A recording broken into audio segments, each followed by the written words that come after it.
Smackdown had their final show before Crown Jewell this Thursday, but also they had their first show head-to-head directly with AEW. And don't let anyone tell you that was on YouTube instead.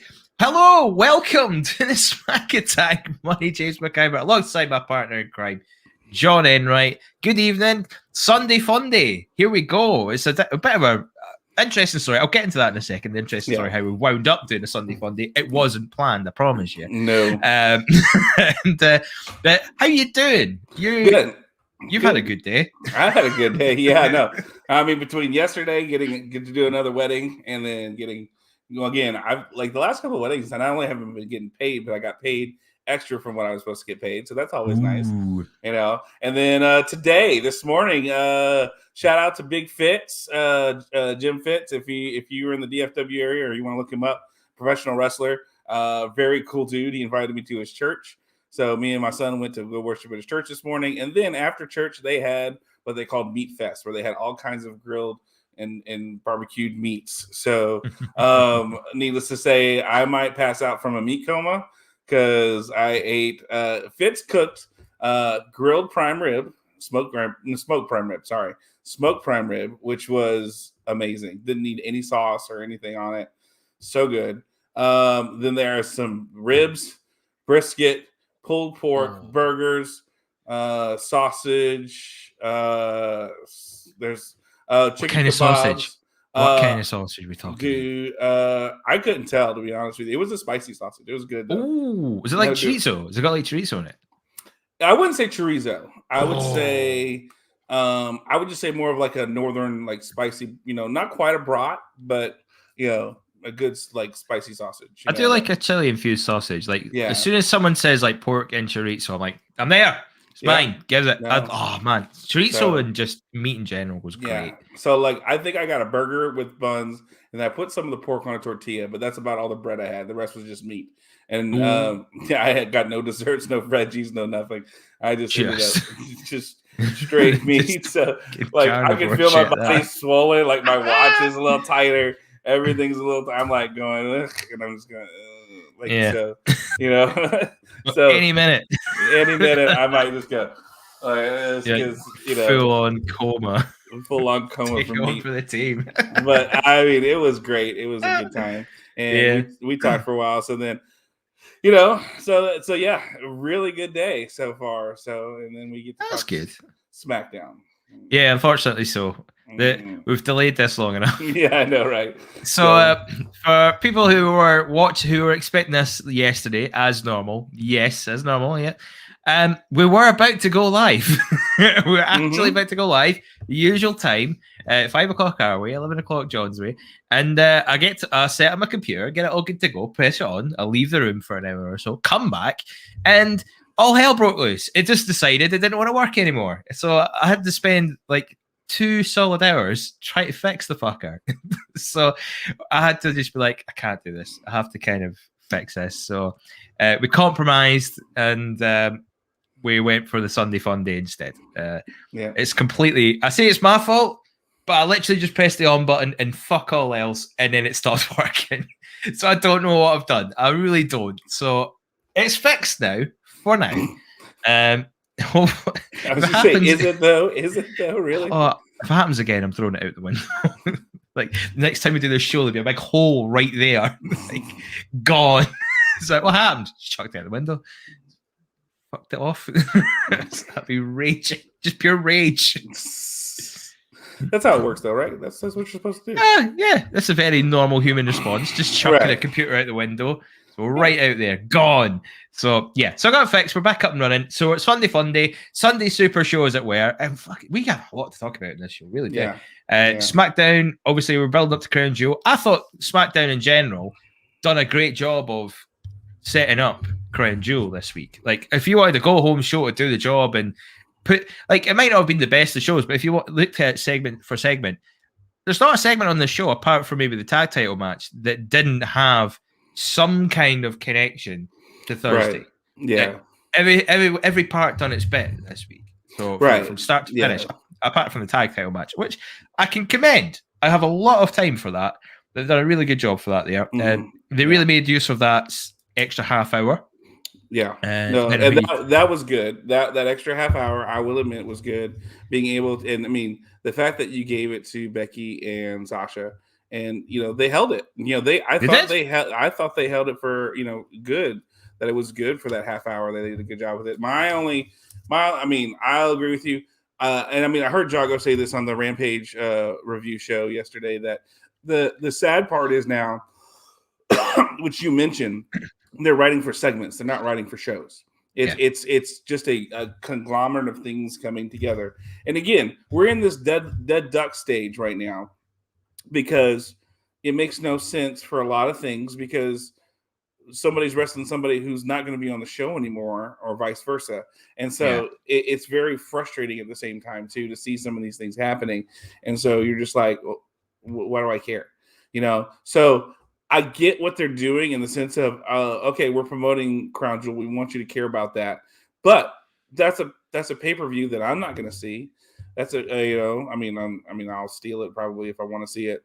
But if my concern is the show itself, the continuity of the show. And so that's where I'm like, okay, that's why the show was weird for me because I felt that they did a good, like you said, good job with Crown Jewel. They told some stories that made sense, some that didn't, like the Street Profits or Usos thing. I'm like going, okay, I get it because you're wanting to compete against AEW and all that kind of stuff, but it makes no sense because Street Profits are gone. They're not going to win. So what's the point? Yeah. That's a lot of that going on just now, though. A lot of that. I think Bianca Belair's got a title match against Charlotte on Monday as well. They threw that out of nowhere. So so I mean, which is okay, cool. And it's kind of there's things like that. There's the one thing I do like, which I know we'll get into, is the use of bringing Shayna Baszler over early with Sonya Deville. That was cool. I liked that. That was nice. So I have to admit there were some things about the show that I really liked. It's just I'm thinking, I'm still looking at it from the standpoint of the show. I'm not looking at Crown Jewel as a pay-per-view as something that because I mean it's not something I've ever invested in. I've never seen one Crown Jewel, or one Saudi Arabia show whatsoever. You have done yourself a big favor there to tell you that. Right.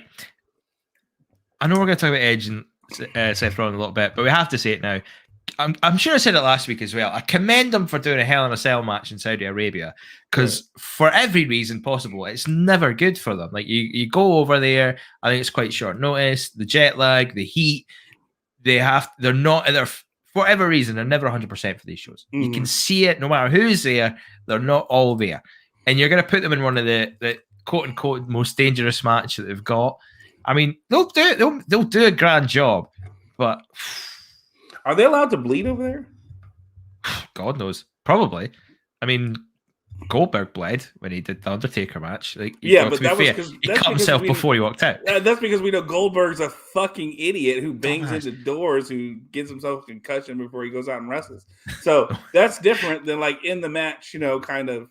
But I think if you do, it'll be hard way anyway. You're not allowed to cut yourself or anything. Anyway. Right, but still, that's what I'm saying. Is like a Hell in a Cell match. I mean, to me, anyway, when you hear Hell in a Cell, there better be somebody coming out of there with some blood on them. I mean, that's the whole purpose of the match.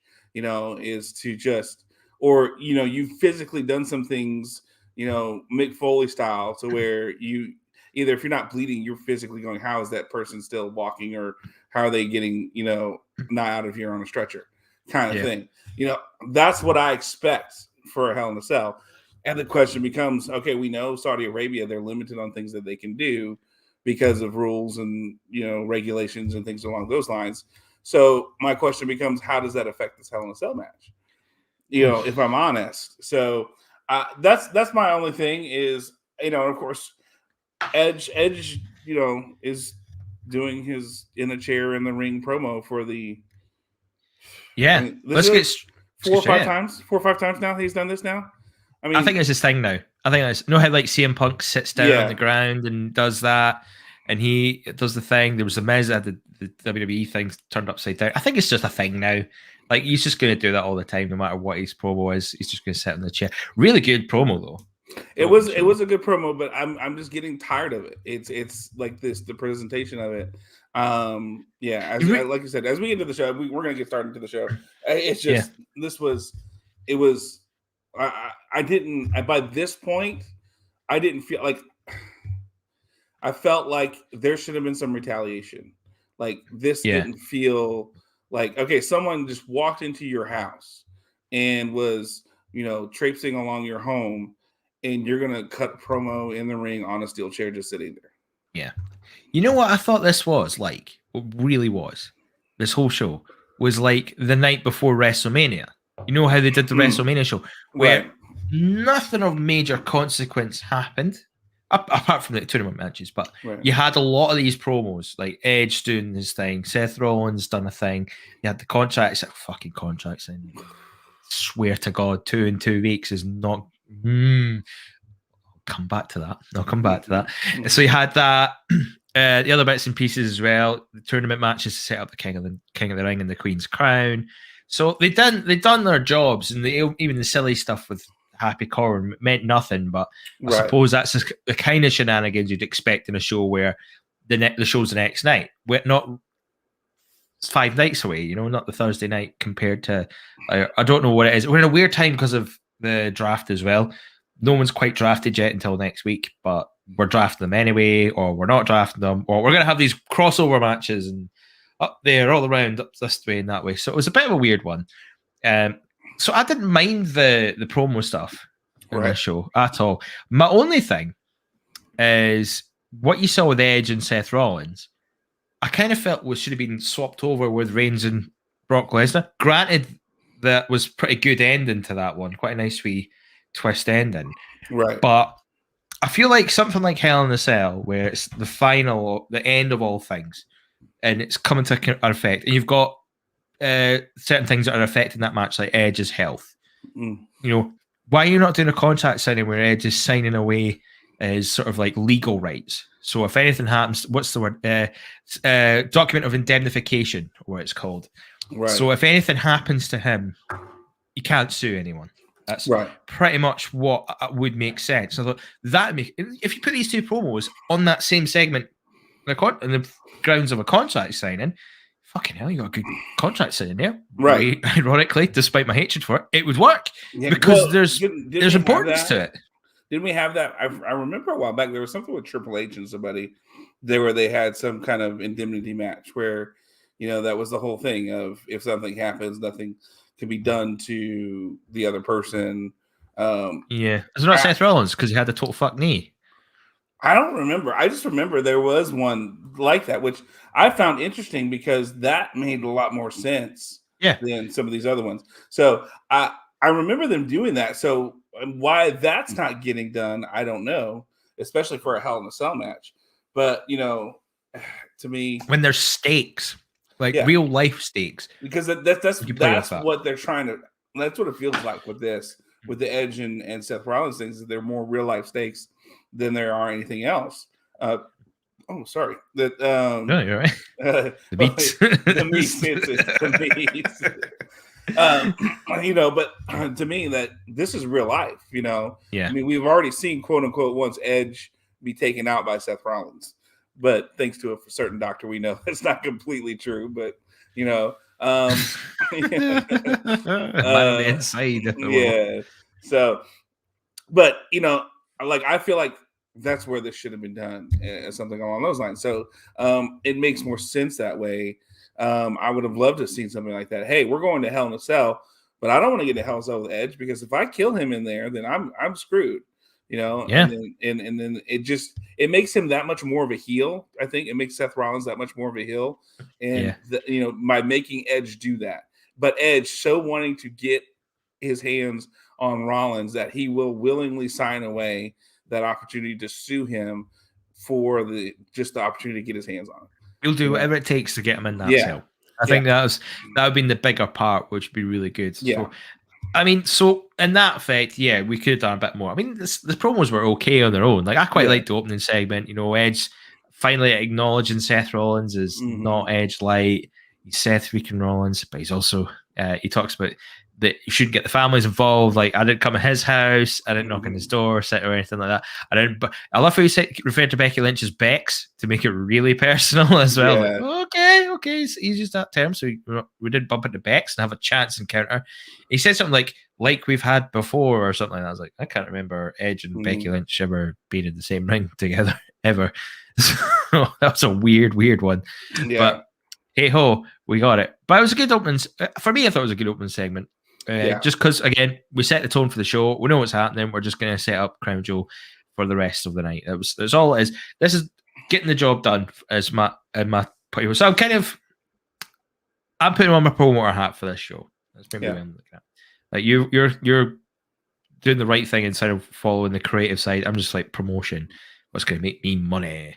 So I'm going to do all these segments. But I thought it was really good opening to the show. Edge talking about that. Should we talk about Seth Rollins while we're here and just get those two in the can? Yeah, let's get those in the can. Because I thought that was a great promo from Seth Rollins. Yeah, coming out. I actually liked his a lot better than I did Edge's. He's getting so smooth on the mic, by the way. He really is. Smooth. But it's always different every time. It's not like that's the problem with Edge. Edge is sitting in the chair and this look and this which I've seen so many times. With Seth, it's always something unique and different, and he pulls just like this energy that's just so much more maniacal, and he makes you think that he's normal, but then he'll do something that you just go, oh, okay, there's a left turn all of a sudden. I appreciate his style of promo a lot more than I do Edge's. And, I feel like Edge's is just coasting off of nostalgia more than anything else, but Seth's still working and making that hard work to do something different to get the crowd involved and to make there's energy. I think that's the key word there. There's energy in what he does. He's so lively. You saw it in the promo. He's laughing. He's getting himself up there. He's gesturing, doing that stuff. Whereas Edge doesn't. He kind of directs it at one way. He's got one sort of note and he's going for it. Just like, oh, I'm angry. I'm going to be angry this whole time. I'm not going to be. Whereas Rollins does a good switch halfway through. He's like laughing, he's gesturing, he's doing all this and that. And he looks at the camera and he just screams at the camera. Like, look at me. Right. I'm going to do. And I was like, fuck. Yeah. I mean, we never got to see outside of Seth Rollins before. Yeah. Yeah. And that's what I like about it is all of a sudden he flips that switch. And it's like all of a sudden he's something else. And so that's where I'm like, okay, I can get this. This I dig. I like this. This works. So I don't know. And this is kind of why I was like, this segment seems to make sense if they're doing the contract in as well, because he's screaming, look at me. Right. And I thought it was great that he'd done it to the camera, but also thought that would be something you would say to Edge if he was right in front of you. So maybe they were thinking about doing this. They changed their mind at the last minute, but it was just brilliant. I was up for this. It made me excited. I was like, main event. This could be the main event. I wouldn't be surprised if it was. I mean, let's be fair. Reigns and probably will be Reigns and Lesnar, considering how Smackdown ended. The WWE title match. There's no WWE title match, is there? No, it's Biggie and Drew. That's kind of been snuck in there. Who's going to win? Oh, God, yeah. We know how it's going to win every match almost, apart from Hell in a Cell. Because Drew's coming to SmackDown. Yep. So he's staying in Raw. I mean, this is the problem. Have you seen the size difference between those guys, by the way? Yeah. Fuck. I didn't think Big E was as small. Well, how big's Drew? He's like 5'10", right? Like, but he's jacked. He's all unit. He's thick AF. And I mean, nothing wrong with that. He's maybe an inch taller than me, but just he's twice my size thickness wise. I mean, so which that's cool. No problem there. I mean, it's good, but I think that's the problem. Is that's a match I'd want to see, but I know at the end of the day, Drew's not going to win it. He's got to come to SmackDown. Starting next week, right? I mean, unless like WWE are panic button the crap out of this and be like, right, we got some Raw talents that are on going to go to SmackDown. Give the Raw title to him so he can stay on Raw for a while, and then the same with SmackDown. Give the SmackDown title to him. Then why have the draft? I mean, why have exactly. The draft, you know? I don't think they will, but I feel like that's their out if their bottle crashes right now. It's like we've got one chance. We can pick one, and we can give them the title and keep them on both brands. I don't think they will. It's pretty clear cut who's winning both matches, which is a bit of a shame. So it's hard to get into them. Apart from, as I say, the Hell in a Cell match is the one I'm most excited for. Because you don't know who's going to win it. And you would imagine that Rollins would win it, but it'd just be a good match. I think they will do a good match. It'll be entertaining, it'll be fun. They'll have something in their tricks. I feel like Seth Rollins is going to fall off the cell at one point. If anyone's going to do it, it's him. I really do believe he'd do it. He'd just leap.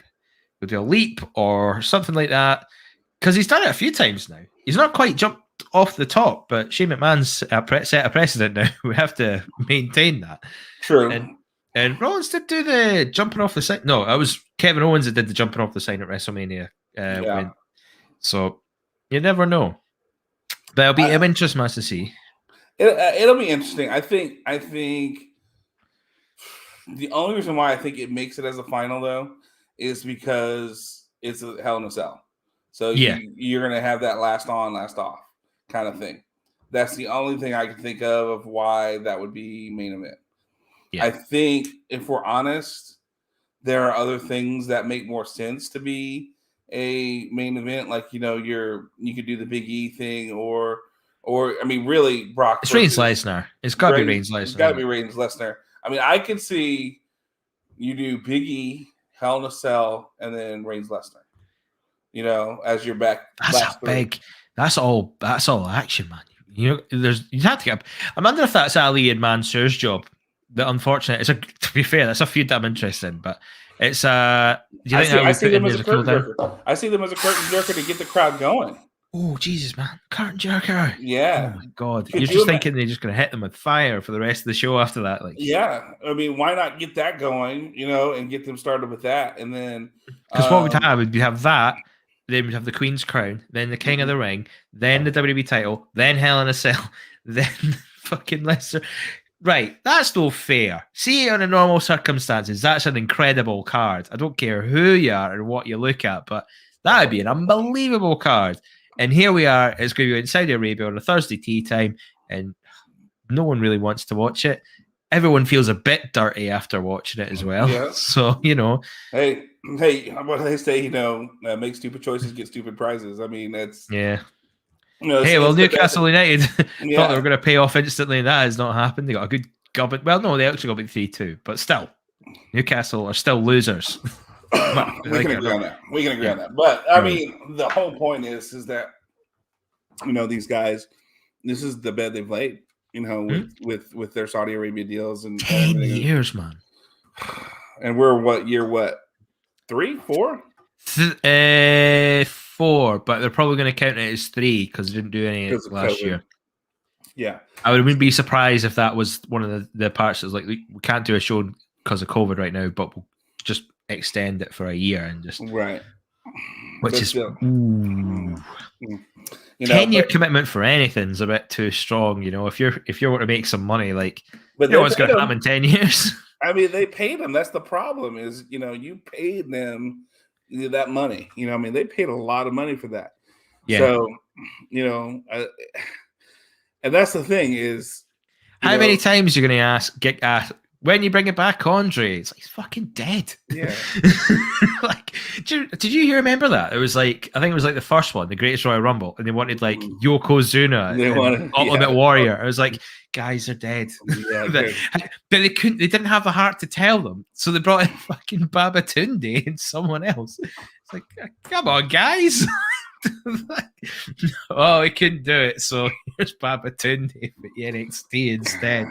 Oh dear. So you never know. The Saudis will want what they want, and they'll likely get what they want. I think this is the money talking now. It's like, I like that Edge and Rollins feud. Get that finished off over here, boys. Well done. So we'll get a lot of that, and it seems that'll be the theme for a lot of what we're talking about here, because we've got the King of the Ring to talk about. Semi-final match. Getting ahead of myself there. Finn Balor versus Sami Zayn. Finn Balor coming out the win, and it's almost making me worried because Xavier Woods isn't winning this, is he? No, but I mean, did you think that Finn was going to lose to Sami Zayn? No. The guy who's not going to Saudi Arabia. The guy who's not going to Saudi Arabia. Why? I forgot about this. I forgot about the whole Islam thing. I mean, Sami Zayn, he's in. I don't know if he can't go, but also he said he doesn't want to go. So why did he not lose the first round and have like a Ray versus Finn match? Because we need heels. We need heels. I went over that last week. There's only been one face winner this two face winners this fucking tournament. But still, I know we went over this last week, but still, the man, because what Raw Xavier, when I told you they weren't going to do New Day versus New Day, did I not tell you that? It would have been so juicy though. Exactly. That's why they didn't do it. They know that's something we probably would have wanted, and so. They didn't do it. Xavier won, and then Kofi lost. So Jinder's going to win, isn't he? I even called it. I said he's going to have wins over both of them and be like, "I beat the New Day," and here we go. And they're gonna Jinder and Shanky are gonna be on SmackDown with the New Day. So hey, we should have a shot with them whenever they give, because that they're going to give the New Day the titles. Yeah. By the way. When I was joking about Veer getting abandoned on Raw over like Shanky and Jinder, apparently they've got like big plans for Veer. Apparently it's going to be a big deal after this. Like, holy moly! Like I've not even watched him, to be honest, but apparently he's not too bad at all. So that I think they've got that. I couldn't even tell you which is which. I couldn't even tell you which is which. So. I know, and that's like, to be fair, me neither, because I've never seen them. Yeah. I genuinely haven't. I think I've seen one of them with like long hair and a beard, and that's one of them. I've never identified them. Yeah. All right, is that how you identify them? It's a shame that I don't know the names of either or. So but I don't know. That's maybe why they're split them up. So it's like no beard, right? It's this guy, beard. They're on different shows now. You can't fuck up. I don't know. I've not watched Raw in forever in a day, so I would never know. Yeah, but yeah, good little match to set up the Crown Jewel, the SmackDown half. Of the draw. We've got it's Raw versus SmackDown, but it gets flipped over the other way after Crown Jewel. Because everyone's gone the other way. Right. Finn Balor would be a good match with anyone. I'm just gutted it's not Xavier Woods. I mean, I'm assuming it's going to be Jinder Mahal. Like, you would think. Yeah, he's going to get a lot of heat over there. Well, and I mean, I think in general too, it's just going to be because if you do Xavier versus Finn, who's the heel? Finn. But I mean, is he going to be really a heel? He's going to be it would be one of those sort of like he'll work heel, right? Like he'll be a bit more aggressive rather than just like. But I think storytelling wise, I think you have Finn versus Jinder. I think that's going to be your better half, in your better story in the long run. Don't know, because like Finn to me seemed more intriguing in NXT when he was a tweener, when he wasn't quite doing all the babyface stuff, but he wasn't all the way heel. I thought he did some great stuff when he done that, when he moved back to NXT. I thought they were going to keep that going on SmackDown, but they sort of did 1 week of it, and then it was back to the Finn of old.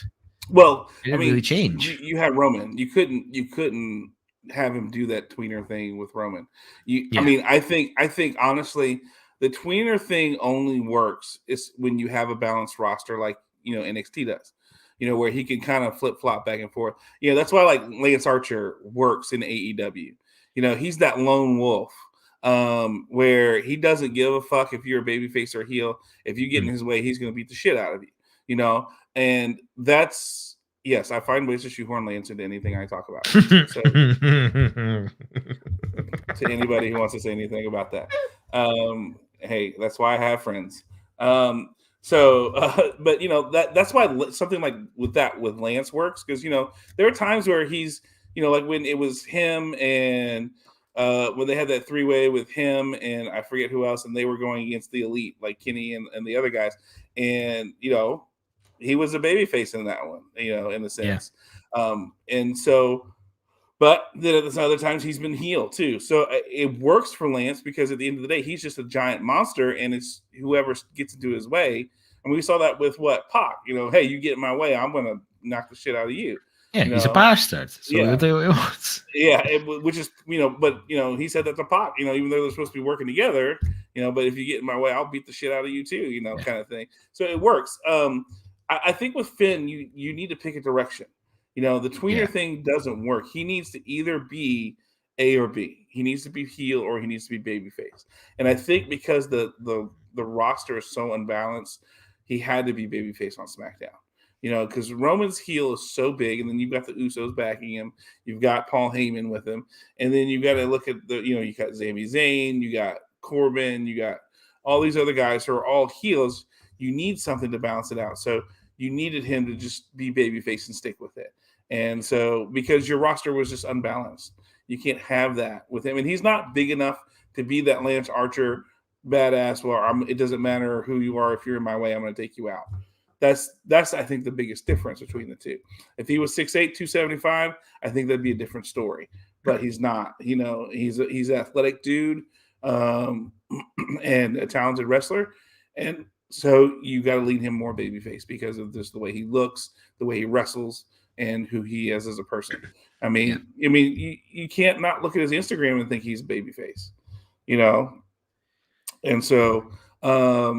That's the whole point, I think, really. Yeah. Do you think he's got it in him to be the first babyface King of the Ring winner in 13 years? Oh yeah. It's a long record to beat. I think they want to do something with him. They need to set him up again, don't they? It was like they sort of brought him back, built him up, and then they just crushed him. This is where I think this is what they're doing. They're using this to build him up to be King of the Ring. He doesn't need a title per se. He can just go and be the King of the Ring for a year and just kind of do that. And in this whole process, he's being built up and taken care of to where people are just really on board for him. So when he does go for a title, it is that much more meaningful, So I think that's more of what it is, really.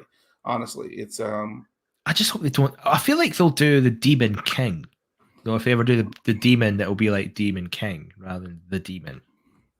And then when they do Finn Balor's normal, they'll just bring up that he won the King of the Ring as like a normal wrestler. So because they've got this well, my thinking is that they've got this big habit where, for whatever reason, the last few times, bear in mind they were heels, but like every time someone, or Nakamura as well, if you're like Nakamura, your name changes to King, King this, wear the crown, do the royal stuff, and it just seems to be a bit played out. Whereas if you've got Finn Balor who wins King of the Ring, and if you want to kind of revive the Demon character quickly, call it the Demon King, and on its own merit, like on the merit of that, it's already a bigger deal than what it initially was. It's not just like a meaningless thing. It's the King, like the King of Demons or whatever you want to call it.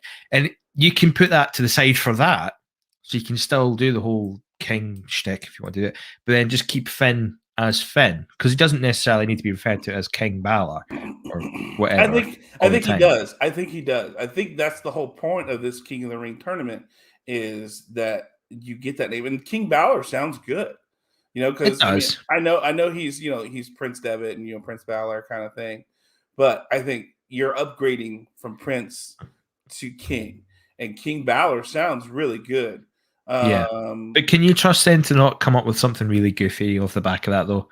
Like, that's my main concern, is like, you put King in front of that, they're going to do the whole crown scepter thing. They won't keep it as simple as it needs to be. Yeah, they'll just go over the top with it.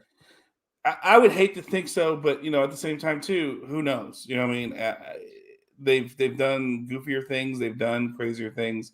So and sometimes they do things that are pretty good. So at this point, I'm thinking just more trust them with the whole. All right, maybe they'll get it right and just let him be King Balor and let him run with it for a while. So that's my thought process. Maybe we'll go that route with it. So I don't know, but at the same time too, it's hard to not see Finn as the winner of this tournament at the same time. Yeah. It should be Finn. It should always be. It should absolutely be Finn. Although Jinder Mahal's a nice little heart pumping moment where he might win it, and you get worried. So that gives a wee bit of exciting to it, I suppose. But we'll know more after tomorrow night. We'll know more after Raw and who's on their side. I'm still hopeful Xavier Woods at least gets to the final, and then you can do something quite nice with that as well. Right. If he wins it, then brilliant. That would be the New Day almost wrapped everything up as a team. Right. So I mean, I think that would be cool. That I think Xavier versus Finn match would be cool. And I think you can do something with it. But even if you do that, Xavier is the only other person I could see being King of the Ring. You know, he's done so much to kind of promote it and get himself excited for it and bring. Essentially, in a weird way, he was part of the reason why it came back initially. Right. So. But I think also too, like I could see him in the outfit and it looking good and wearing it and just I could see him like doing up down down with the outfit on, and being and like even the New Day thing as well, just like all in like royal gear and with their own crowns and all that sort of stuff. Yeah, but even like I could even see it being what's the dealio? Like almost Booker T level, like taking it that level. Yeah, in a good way, but like still honoring Booker T with how he portrays it, but doing it in a way that is still his own unique, fun way, but honors a bit more comedic rather than like heelish, I would say would be which I mean, Booker, let's be honest, Booker was kind of comedic in his heelish way with it. There was some hilarity to it, but I think at the same time too, Xavier could do a good job with that. And just really ham it up pretty good. So I don't know. Like I said, I'm interested to see what happens, to see what the final is, and see who are the two going to Saudi Arabia to wrestle. And it'll be interesting to see, if nothing else. So I guess the next question is, should we just go ahead and talk about the women's bracket and get that knocked out too? Yeah, why not? I actually had a good giggle at this because, you know what? I'll give them their absolute due on this. Right, they never got a nick of time in this one, but what they did do was quite smart. Let's be fair. If I'm gonna slag them off for some of the pish that they've done for the past couple of weeks, I may as well tip my hat for when they do something really good. And they did. I thought it was really smart. Like they had the backstage segment saying, like, I'm not gonna hit you in the face. Let's just have a good old wrestling match. And they did. They had like a technical grapple fest for like a minute and a half until like Carmella accidentally kicked her in the face through force of habit and set Zelina Vega off. Brilliant for that. Yeah. Like I absolutely loved it. I thought that was so smartly done. It was like, what a heel thing to do. Yeah. Just be like, we're pals. Let's not do any like exciting wrestling. Let's just do rest holds. Right.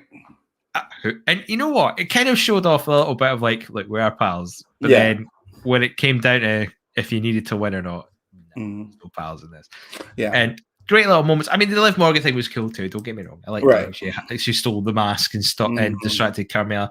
But I just liked it for that. How they just went, let's just have a match. And they just did catch can for a couple of minutes until it broke down. And I say it's the right choice. I mean, it's good for continuing Carmella versus Liv Morgan if you really wanted that. Liv Morgan deserves better at this stage. Tony Storm deserves better, but Tony Storm deserves better. Tony Storm, Liv Morgan, give me that. Come on. We've been good boys. We've been really good. But you could go like that. But no, everyone deserves better. But Zelina Vega getting a Queen's Crown match from absolutely nowhere, considering a few weeks ago she wasn't winning a match to save herself, and now she's in the finals of this tournament. Anything can happen now. Yeah. Really good. Although I don't know who's winning this tournament now, because it's either Dewdrop, which, don't get me wrong, I'd be buzzing for, because won the Scots. Yeah. We can call her Mary Queen of Scots or whatever if you really want to be weird. But then there's Shayna Baszler on the other side. And considering the other segment we're going to talk about in a second, there's nothing stopping Shayna Baszler. It's got to be Shayna Baszler. It's got to be. I love Viper, Niven, Dewdrop, whatever you want to call her. But I'm sitting there going, that's a bigger match for another time. Well, here's my question. I'm just sitting there going, there's another match in that. Here's how you get your Dewdrop. All right. So we had the incident that we're going to talk about in a little bit. So Naomi comes out and distracts Shayna Baszler during No, you would think she'd do that, would she? I mean, they're both on the same brand, I guess. Yeah. If it happened, I'd get excited because I'd know what was happening. Although I'd also get worried, as I say, WWE's history with royalty being heels is not a good one, and I doubt they'll do two baby faces in the same day. It's just too feel good, for their own good. So, but I love it. But I mean, that means you have Zelina versus Doudrop, and let's be honest, in that match, Doudrop should win.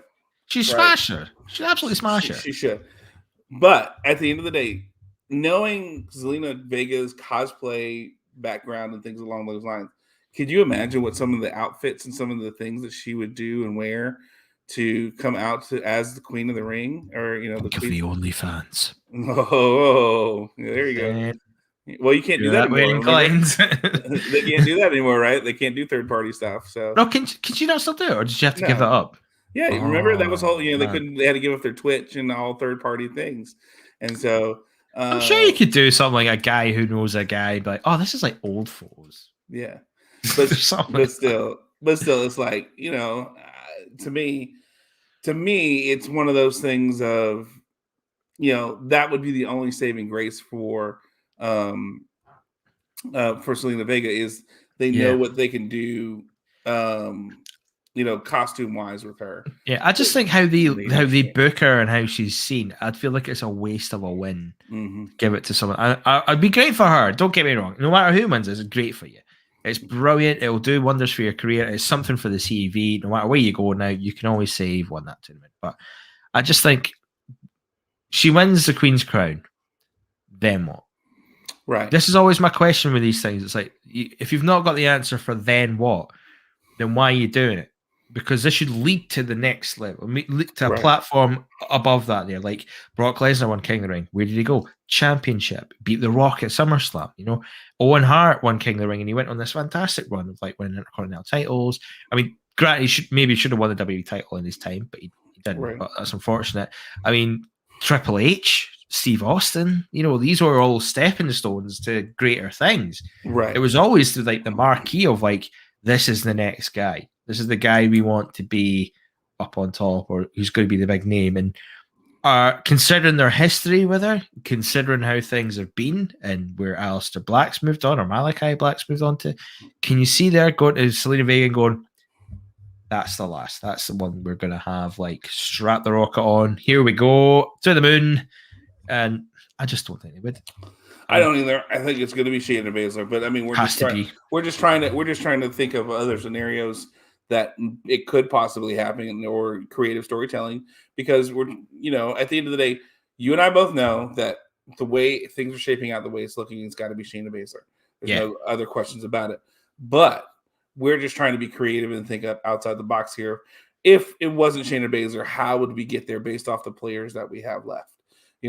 And that's why we mentioned the Naomi thing. That's why we mentioned, Selena Vega in the sense of what she could do cosplay wise, with some of the stuff that they have going. So, I mean, that's it. Understand, we're not saying that we can't see Shayna Baszler doing it, because that's pretty much the path that's been laid out. But I think in the long run, if we wanted to do something different, that's how you would have to structure your mind and your thought to do that. So, I mean, I don't see any other way, because I mean, didn't also Selena Vega double jointed? Because I feel like I've seen her somewhere where like she's had her arm like yanked in a way where it looked really nasty. Sure, she just get yanked to where it was really nasty. Well, maybe it was. I don't know. My arm's fucked. Oh, wow. Yeah. So, and so that's kind of one of those things where, I could see that. It's just. Oh no! Wait, didn't Shayna Baszler break her arm? Like, how she did for NXT? Right. She did the thing where like put her hand like that and then put it down like that. Did she not do that to Selena Vega? Maybe I thought she did, and I thought she held it in a way where it looked weird, like she was double jointed in a way where it looked. Yeah, because I know Alexa Bliss is. She does it. I know she does that. I've seen that live. I was like, like she pulled that. That was it was like a Smackdown, and it was in Glasgow, right? And it was against Becky Lynch, and then she pulled this out and won the match. Honestly, like, TV doesn't do this justice, how that arm hangs backwards. It's like, how do you do that? It's like, Yeah. It's like, what the fuck? Double jointed people are weird. I'm telling you right now. Amazing though. It's like, how do your elbows even work? You Yeah. do that. So it was cool. But yeah, it'll be interesting. I like the idea of Naomi interfering with Shayna Baszler, especially what happened after this week's episode of SmackDown, where fuck knows what that was about. Like, to the point, like, this is what that segment really says it all about, right? When you get to the end of it, and then Michael Cole just goes, I don't even know what her problem is. Not even Michael Cole knows. He's a storyteller in this whole thing, for fuck's sake. Like, I don't even know. Like, she just comes out here, picks on Naomi, and you know, the joys of the game, the joys of fun. So, yeah. What do you do? Right. So, totally. What do you do? You know, I mean, and so I guess that should lead into our next segment of we talk about the Naomi thing. I think because we've kind of hinted at it already. You know, I think we talk about Baszler and how Sonya Deville brought her over because Naomi had supposedly getting a match with Baszler.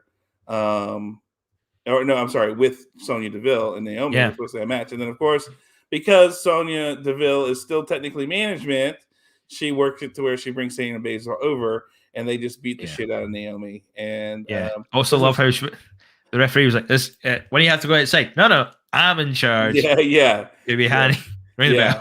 Yeah. I know. It's just like, so she never gets out of her suit, you know. And she takes the jacket off. But like she's like not dressed to wrestle in the sense of, you know, in gear or anything like that. She's in her suit essentially. And you know, she does the knee strike with, you know, with the suit on and everything along those lines.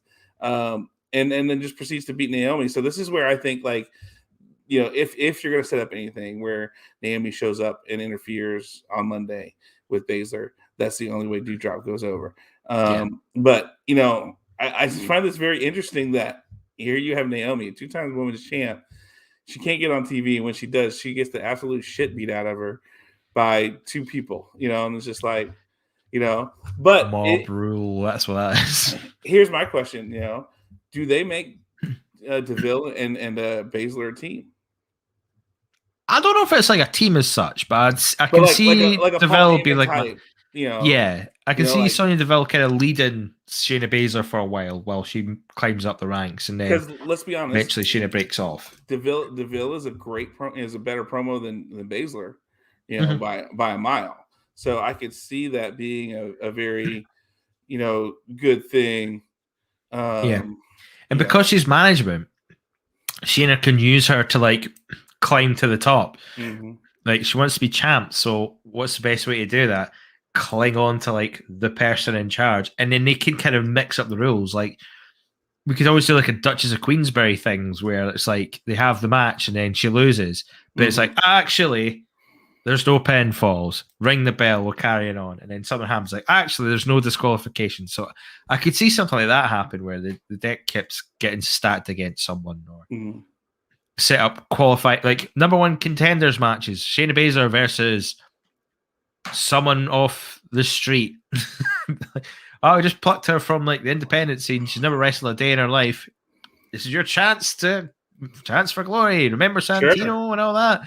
You know, stupid things like that. I feel like they would do that. And I think it would work really well for Shayna until she sort of gets her footing as like a top end talent. Man, SmackDown's women's roster is really good. So it'd be like, that's a good sort of way to break off from the mold a little bit and sort of set yourself apart from everyone and just kind of do your own, being the manager's one, being the authority figure's best one, their favorite. And that'd be a good wee champions run if they ever gave her the belt. I mean, you got to get it off of Charlotte first, or Becky, whatever one. You got to get it off of them first, but I'd like that. Be a nice way to break someone into the championship run that we've had, because was a horsewoman, we've had it for a while. But anyway, we can go on. We'll push on a little bit because we've got quite a lot to talk about still. Let's just skip Happy Corbin. Let's just skip that. Because here's the thing. If you time this up, you should have been watching Bryan Danielson and Minoru Suzuki at this point, because I think this is when they went head to head on this point. And as Taz said, I know, right? And then as Taz said, if you're watching TV right now, you're a dumbass, And Taz said You really were. Like, we he paid the price for that. so yes, YouTube over free TV. And then I think he said you're dumber than a box of rocks for watching. Basically, he was calling you out for watching SmackDown over what was going on at that moment. And I'm going to admit, I watched Daniel Bryan and Minoru Suzuki, or Bryan Danielson and Minoru Suzuki, and it was awesome. It was everything you said. I mean, it was so good, and just beat the shit out of each other, and so much fun. Really good. I enjoyed it. I thought it was great. It's very interesting to hear Jargo and his crew talk about it on the Rampage review, because one of the guys has no clue about New Japan Pro Wrestling or that style of wrestling, so he didn't like it, because it wasn't what he was expecting and what he anticipated. And so, and he had very interesting points, like, the standing there and taking the blows between each other and stuff like that. Like, he says he doesn't like that because it's not realistic, And I said, so, I mean, I can get that, but still, the fact that you can appreciate two guys just beating the shit out of each other and going after it. Yeah. I mean, I'm gonna be there for that. But I'm a New Japan guy. I like New Japan. I like the stories they tell. By evidence by the fact that I paid $300 to sit in the front row of New Japan Strong tapings and hold up a sign that said "Murder Hawk plus Murder Grandpa equals Suzuki Goon" to the face of Minoru Suzuki, and I'm still alive. Yep, you survived. That's your claim to fame. He let you live. He let you live. And here's the other thing. I gave the sign to my child to hold. So he was 15. Oh, you such a shite bag. Right there. It's like, well, I didn't hold the sign. I gave it to my son. Yeah. Fucking father of the year there, aren't you? Set him up. Hell yeah. Hey, he got to eat meat today for however long.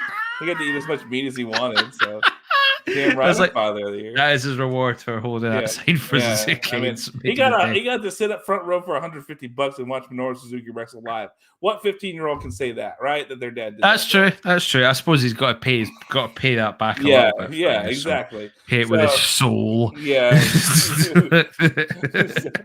So yeah, but so yeah, skip Happy Corbin. It's just been a disaster. Yeah, and I mean, and what Madcap Moss, whatever. We're moving on from that. Yeah, I'm off it now. I was defending him, and then this segment happened. I was like, nah.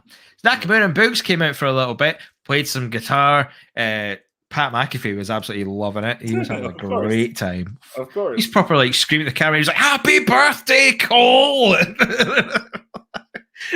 Screaming in his face, like, that's amazing.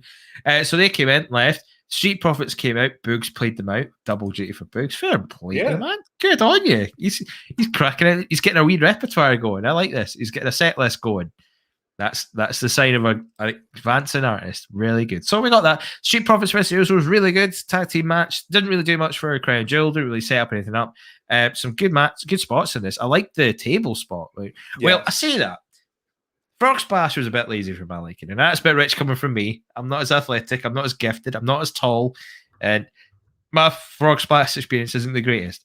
But it sort of felt like he dropped. He sort of just turned himself and just flopped on him rather than land. Yeah. It was weird. It looked real, but I liked the recovery where it's like Penn pulled out the ring and just slammed through a table. We're not disqualifying that. Oh, cool. No worries. Yeah. No, it was a little interesting. Yeah, but Angelo Dawkins took a beating as well after that. Did. Yeah, but he's been the guy that takes the beatings a lot of times. I mean, Ford does too. Like it's interesting. They take their turns, but I feel like Dawkins is the one who takes more of the beatings a lot of times, and he does a great job on the sell. I really like his sell on a lot of the things. I'm not saying that Ford doesn't, because I mean, there was that time where Roman came in when they were fighting the Usos, and Roman grabs him and puts him in the guillotine, and his sell on that, and that Ford's sell on that was just awesome, just a great job. So I'm not saying that they don't or anything along those lines. I just, I feel like Dawkins is the one who does the better job on the sell, even though he's the bigger guy. Ford doesn't, really their roles are reversed. Ford is the guy with the hot tag that comes in and just does an amazing job and gets the crowd so pumped up. He's just got such charisma that it's very interesting that in this sense, in their tag team, and it works. Their roles are reversed. They're normally you would be the other way around, but Yeah. They're making it work, and they make it work well. So I mean, it's that same also sending them on their way out as well. So what I'm pointing out is maybe it wasn't as like high end because we knew they were losing, and now they're going to be packed off the raw now. So I think it'll be quite fun when we get to next week and there's about 5 new tag teams, all new tag teams as well, apart from the Usos. Thank the gods! It's a great time to be a tag team on SmackDown. It really is. Which I think is only the New Day. Unless they make Happy Corbin and Moss a tag team. Yeah, you'll have New Day, Happy Corbin and Moss. Mansoor and Ali, maybe not. You've got the Viking Raiders that have moved over. There's another one. Who was it? There's a bunch of them. There's a good like 4 or 5 tag teams now that have made the move over. I thought there was less than that, but because we were talking about that, like how a lot of the tag is over on Raw, but I'm good with the with what's going on too. SmackDown roster. So we've got the New Day, Happy Corbin, Madcap Moss, Hit Row. They went over as well. Oh, that's right. Usos are there. Nakamura and Boogs you could count as a tag team. The Viking Raiders, the Cousins Garza, Hector Humberto Carrillo and Angel Gaza. Who else we got there? Mustafa Ali and Mansoor, Mahal and Shanky. There's a few teams in there. And there's a couple you can throw together as well. Like you can always bring back the Bar if you really wanted to, or like I suggested before, Sheamus and Ridge Holland. So it's a good time to be tag teams in SmackDown. I think you need a lot of those tag teams because if things are going the way that they are going, we could be seeing the Bloodline as champs for a long time, which we will talk about in a second as well. So it's a good time to be team SmackDown. We can talk about a little bit more once we see the teams are in and get a lay of the land. Right. And I guess the question is, who's going to be a team who's like not like they're just paired together but not really a team? Like, because I mean, like, are they going to really make Corbin and Moss a team? Are they really going to make Jinder and Shanky a team? Or are they just bringing them over and they're going to be on the roster? So, I think there's some things, but then you could have them do tag matches every now and then, but not necessarily be a tag team. Yeah. So, it's one of those things that I think it's interesting. And I mean, like you said, I think this was a good way to kind of send the Street Profits off. Even though I wish, like, honestly, I just wish it wouldn't have been for the title because we knew they weren't going to win. Just let it be a match, like, hey, we know you are leaving, but we want one more time.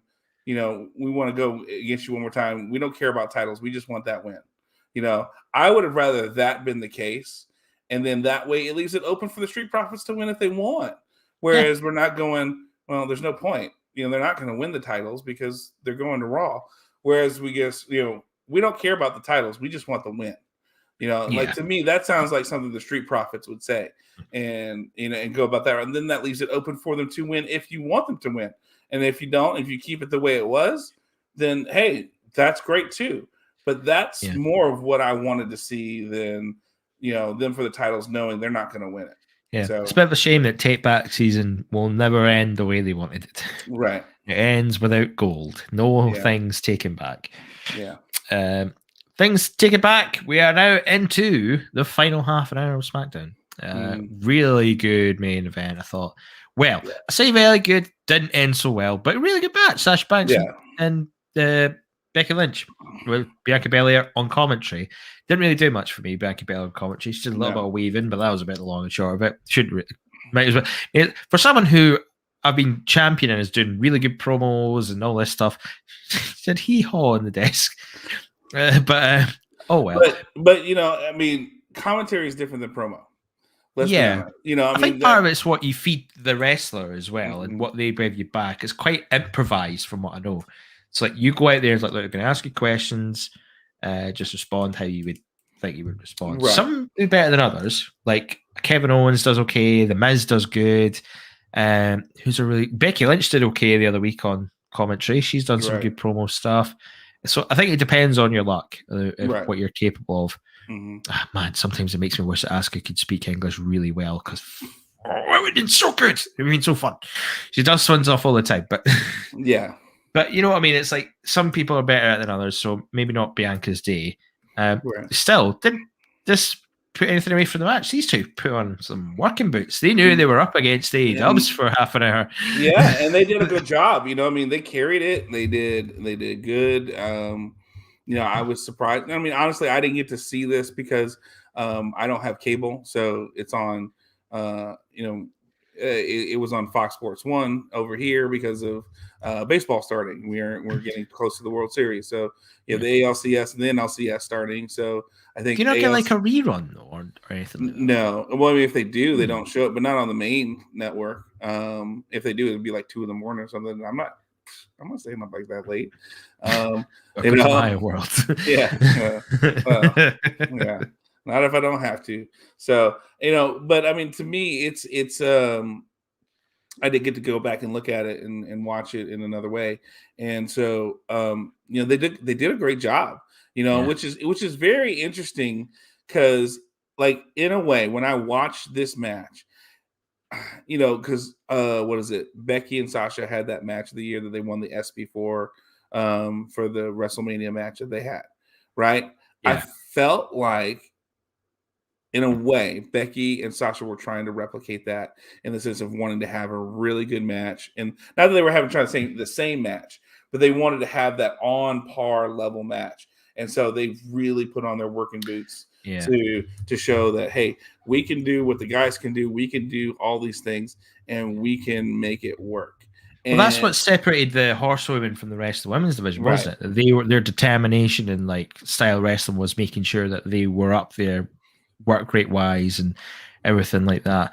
Quick shout out, 1 hour and 30 seconds into this. I don't believe I'm saying this. The first comment of the show. Karen Spaceman, welcome to the fucking live chat. Been waiting for this for an hour. Great comment though. He agrees. Becky Lynch and Sasha Banks worked really hard. They must have great cardio. It was a lengthy match, I thought. Yeah. Considering this is on a Smackdown as well, it was a good amount of time, especially how they rushed the ending for this. Like they rushed the end of the show. Like Lesnar and Reigns were go, get out there, do your thing. And they done their thing. Elizabeth is low. Welcome back to the chat. She was surprised they actually had a 20-minute match. Yeah, you know, I am too, considering that like these sort of matches you would never get for like 20 minutes. Well, they were talking about last week, you know, the Queen's Crown matches. It was like a minute, maybe 2 minutes. Yeah, like I think it totaled, something like 6 or 7 minutes for the 4 matches. You know, no, it was like 3.5. Was it? I'm sure it was 3.5. Well, that was for the SmackDown, but they count all 4, like between SmackDown and Raw, like all of them. So it was something like the most a match got was 3:31. Yeah, which is bad. So, you know, they obviously don't treat, you know, Women's Revolution, not really, because we give you these shit matches and they're go 3 minutes long. So to be able to do something like this with Becky and Sasha and be able to have, you know, a 20-minute match, but let's be honest, on the roster to be able to do this, Becky, Sasha, Charlotte are probably the 3 that could do it. You know, that you could give that time to. Maybe Bianca. Maybe Shayna. Maybe Shayna. Oh, by the way, Lacey Evans had her baby yesterday. So hey, congratulations. Yeah. That's good. Will she be back? That's the question. That's gonna be the bougiest baby ever. Yeah. Or whatever what's that old timey wimey thing that they do? Yeah. Will she be back? That's the question. You know, do you think they need her back? No. I mean, I don't think they will. It's up to her, really. It's up to, if she's like, I mean, Becky Lynch came back after a year, but you know, Asuka. Where's Asuka? Asuka's another. That's good, Elizabeth. She's injured. She's still injured. She's just had surgery in her arm not long ago, so I think she's still going to be out for a wee bit longer. She got her teeth done. Got her arm done. Been a while. She's been getting battered. So it's a bit time she got some break. You know what I mean? It's like, but if she was healthy, I would say you could, easily do Asuka 20 minutes. You know, something like that. You needed something to go up against AEW. So that was a good thing, and you knew at some point Lesnar and Reigns were going to have to be a part of that too, because it's AEW. You want your big guns out, and so. But I mean, I have nothing. There was nothing wrong with this match to me. I even liked the ending of this match. I thought it was good. I liked it apart from the part where Bianca missed and everyone was a bit confused. Well, I don't know if she was supposed to hit Becky or what, but she throws it, hits the steps, then Becky just sort of stands there and looks at Bianca like, what? And then gets rolled up. Well, no matter what, though, I think it worked. Like that, whether it's supposed to hit her or not, I think that's the whole point. Is it worked? Yeah, it's a distraction. It was a distraction so that she gets the loss, and so. But then she was like holding her hair like a bat. You know how like a bad guy holds a bat and just like, hang on, right. I'll do it here. It's like they do that, right? It's if like holding a bat. She did that with her hair, right? Normally, that'd be something you would do if you smacked someone with the hair. Well, and that was the whole point. Is she's just trying to be intimidating in general. Yeah. Like, hey, I have my hair. I still have my hair here too. Like it's kind of like reminding them that, like, yeah, no, that's fine. But I also still have my hair here too. So I think that's more of what it was, Yeah. And so that's I think the purpose behind it was to be that intimidating figure going, hey, yeah, you can come on, but I still have my hair. I might have lost that item, but here I go. So honestly, this was probably one of the better matches of the night. If I'm gonna, it was a great job. If not the match of the night for what they did.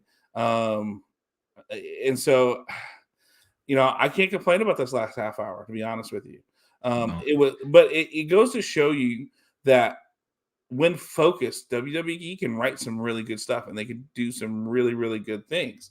And that's kind of more of where we want our product. We want them focused. We want them situated. We want them on their shit so that they know what's going on. And they only have so much to do it in. Even though I know you said the Lesnar thing felt rushed, I feel like it was still good. How they you only really needed the one bit at the end to nail it on the head. I thought it was brilliant when they did the contract signing. Lesnar's like, sign, done. Reigns just laughing, going, "You some kind of dumbass. Do you even need it?" No one reads these contracts anyway. Yeah, but right time he brought up this plot, I suppose. Says you're a dumbass. But was like, I read it this morning with my advocate Paul Heyman, my boy. Heyman just looking like he's so. That man is gonna die no matter what. He's so fucked. It's like, on one hand, Reigns wins, and Lesnar just kills him. Lesnar wins, Reigns will kill him eventually. He's so screwed either way. But I'm loving what Heyman's doing, because even when they did the contract sign, I was like, it's got everything you wanted, Reigns, everything you asked for. My cancel as you sign that. It's like, he's on Roman's side. He's doing everything he said, and then he's sitting there going, but I read it with Heyman earlier on, so cool. Yeah. But which side is he on? Yeah. Like is that? But is it Brock just saying that, or did that really happen? I mean, that's what I love about it, though. It's like he's totally fucking with him. Yeah, this is my favorite Brock. Is the fucking with him Brock is like, which we saw with Money in the Bank. Coming out with the boombox and just being whatever. And that that he's just playing Roman this whole time. I love it. I agree with that. Elizabeth, I agree with you. Elizabeth hitting on the nail on the head. Exactly what they're going for here. Lesnar playing Roman, but there's other parts where it's Lesnar be telling the truth. I think it's somewhere in between. Yeah, I really do. It's like Lesnar's really maybe kind of leaning onto the whole, because I think Heyman is sort of still involved a little bit, but maybe not. Maybe he's just like, we shouldn't be doing this. Who knows? Off the side. But what an ending! It's gonna be good. An ending! It's gonna be good.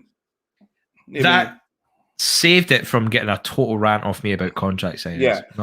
Like Canada Spaceman's stupid contract signings is Homer. I agree, but like at least this had that small moment of intrigue that was Brock going, yeah, but I read it this morning with my buddy Paul Heyman, and just that moment right there, and then you're going off the air with Roman looking at Heyman going like, what, kind of this look on his face of this incredulous look that Yeah. just is what's going on here. And so, holy shit, my ladies. man, welcome back, my man. You've not watched any TV since SummerSlam. Keep doing about it, John. Much I fucking miss you, mate. Absolutely miss you. Hope you're doing well. I hope you're enjoying it. The mid-table of Blackpool right now in the Championship. It's a good season. Hey, good season for Blackpool. I would have thought like getting at the mid-tables are a great place for them. Hey, so well done. Not fucking Arsenal. Yep. I don't even want to talk about football today. Where do I start? Dunfermline draw with Kilmarnock or Everton losing to West Ham? Let's talk about Everton here a little bit. How about that? It's not that bad. I mean, we lost West Ham against. Well, West Ham's usually a good side in general anyway these days. They're on great form. But it is what it is. We've got some big games coming up. We can pull this over. Rapids at the wheel.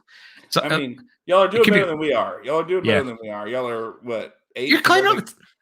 We're climbing up the table a little bit. Yeah, you're getting there. Like considering like where you were at the start of the season, you've actually we're 20th. Yeah. You can't get any worse than Norwich. So, and now you're not conceding any goals. It's a problem for everyone. Like, damn it. We all got excited for a while, and now it's just like, nope, Arsenal's going to Arsenal. Mm-hmm. No, right now, I mean, we're just, I can't even, like, it's hard to watch right now.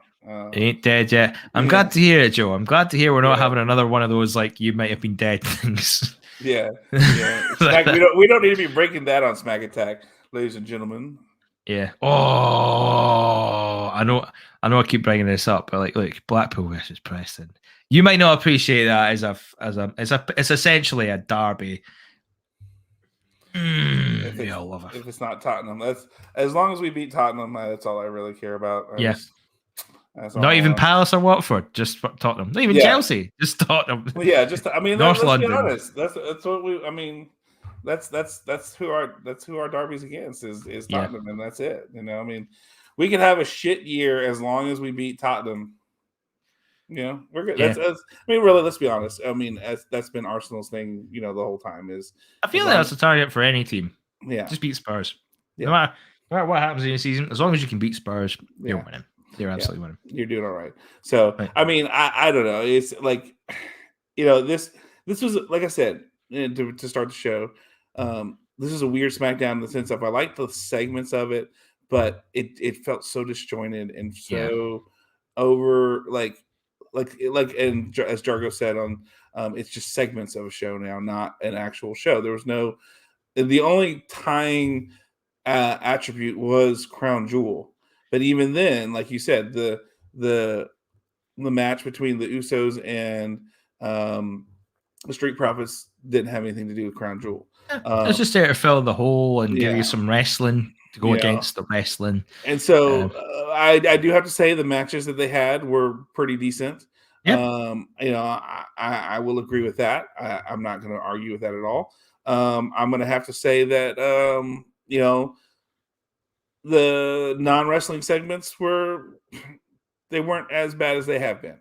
You know, I mean, I feel like if you're going to look at this from the standpoint of a WWE show, it was a decent show.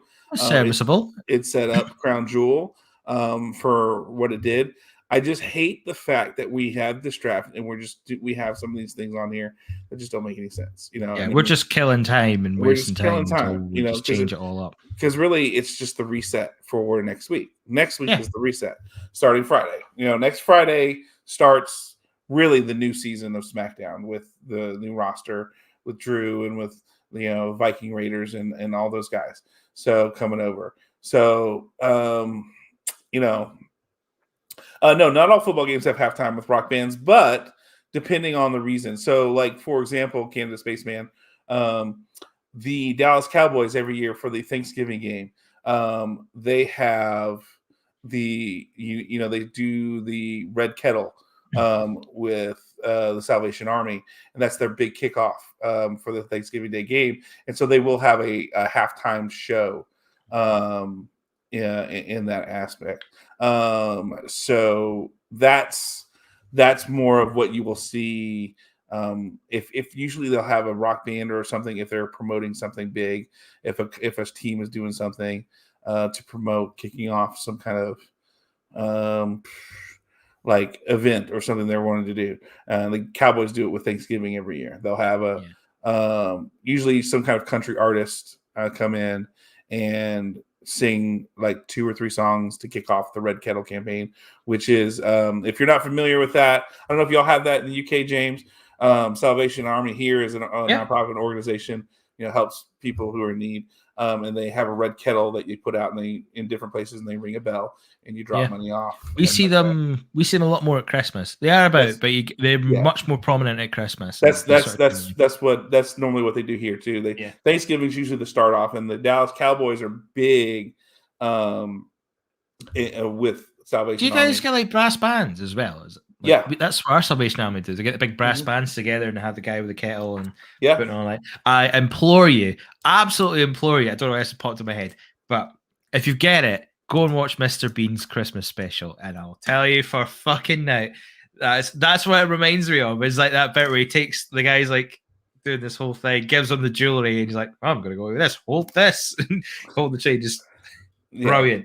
Yeah. Even takes money off a shoplifting child. It's like get money off you, put it in the charity pot, please. So watch that if you get the chance. Rugby and soccer don't have halftime shows. It's also called football. I'm not having that blasphemy on my program. Canada Spaceman, call it soccer all you want. I'm not gonna. No, it's football. It's more football than yours. Let's talk about that. But no, that is totally a rant I've not got time for today, but we'll have it at one point. Super Bowl weekend, probably I'll just rip into the NFL because the fact you call it football really is bullshit, if anything, right? You need to have a look at that. But that's a fundamental problem. But yeah, no, they don't have halftime shows. Mainly because there's not enough time. You only get like 15 minutes a break for I think it's the same for rugby, maybe 20 minutes. But it's like the logistics of it's not quite like the only stadiums really in the UK that could really do it were like the Etihad, the Emirates, Spurs new stadium. Wembley could do it for sure. But it's just the logistics of it. It's a bit of work, and for cup finals, folk aren't really all that big about halftime shows, Well, you don't want shit on the pitch either. Like, I mean, I know how much y'all protect grass and everything on your pitches. So whereas football is not we have artificial turf. So like that's why with Cowboy Stadium, that's why it's like the Red Kettle campaign is part of the 15 minutes that they have. On a regular one. Like you Canada Spaceman. Oh, well, then he just backtracked so much so. Anyway, I think that's the other half of it too. Is we have a lot of artificial turf, so we can drag things off and on without ruining the turf. Whereas you guys, your pitch is so protected. I mean, pristine. I don't know. Yeah, they were talking. They were talking about like how they're filming in Richmond and protecting the turf, and how they're having to create equipment to be able to film on the turf to be able to protect the pitch. So. Leicester City have the best groundsman ever. Like, go and honestly, go on Google, search Leicester City groundsman or whatever, and just see some of like the magic, the patterns and the designs that go on that pitch are just next level. No one's touching it, and it's so well done. And pitches are great to play on as well, but looks things, so it's fantastic. Right.